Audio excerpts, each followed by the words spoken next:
خبرت بيجوا كذا يكون ماشي ما على خطر كده كنا بتقول لك بيشان فيليز أبا أنا فيليز بيجوا وهم دي كفت إنكم كون بدن مشان جانا كذا از خبرت کنفرانس ولا سكتنا کسی همه کد قاده پرورده هدا على قدارن دستين پرورده التواهي كانتون باكورجلات السوري هر وها زانگه باكورجلات السوري ما بس جاوا کو ام دکان بند به در گفتگویی که درباری والی کلان دا بکن هر وها بنن قابل کلان و بچ شی وازیته کم قسمت قادمه پروردهی برکو ام وکو سیستم که الټرناتیو زانگه الټرناتیو قاده که پروردهی الټرناتیو پیوست عمل لتجربه وی اویل دنیایش ببینن دکتور خلیل علی هفسروکی هماهنگی زانگه هم باکورجلات سوری براستی اف کنگرا ایلو گاملی حاضر بنا کنفرانس یکمین درباری پروردی زانگه کوبانی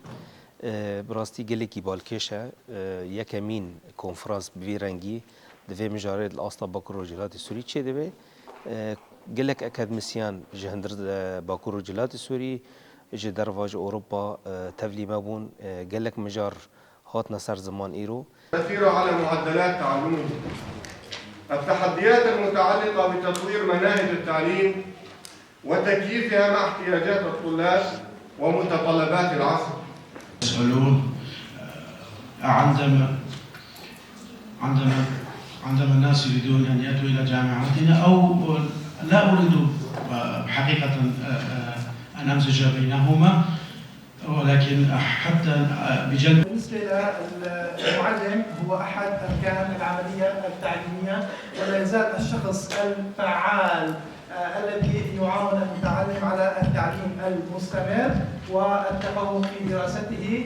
طبعا التطور العلمي والتكنولوجي في العصر الحالي أدى إلى ظهور أدوار ومسؤوليات كثيرة.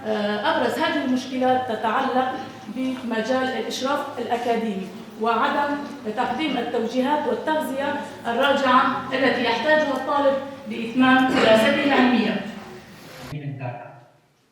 طبعا لتحقيق هذا الهدف استخدام النسبة كوسيلة إحصائية اتضح من الجدول عدد الذكور والإناث واستخدام التطبيقات للغرض التعليمي. صفوف الدنيا الطلاب وخصوصا في المرحلة الخطرة في مرحلة المراهقة استخدام الآلة الإنترنت ما أجرينا عليه بحث.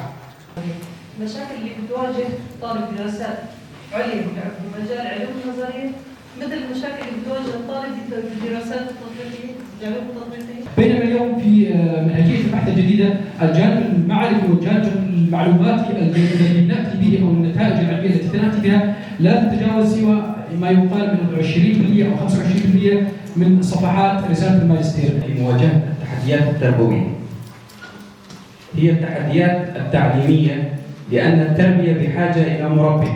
تتحدث عن أنظمة التغذية لدى الإنسان، كل إنسان بده طفولة حتى يكبر. جوان مسألة ماله طبعا رزقاربوش الوظائف تخلق ماده هل يك أو يشيء قالوا بينقل الزمان يخلق خليل الكلام.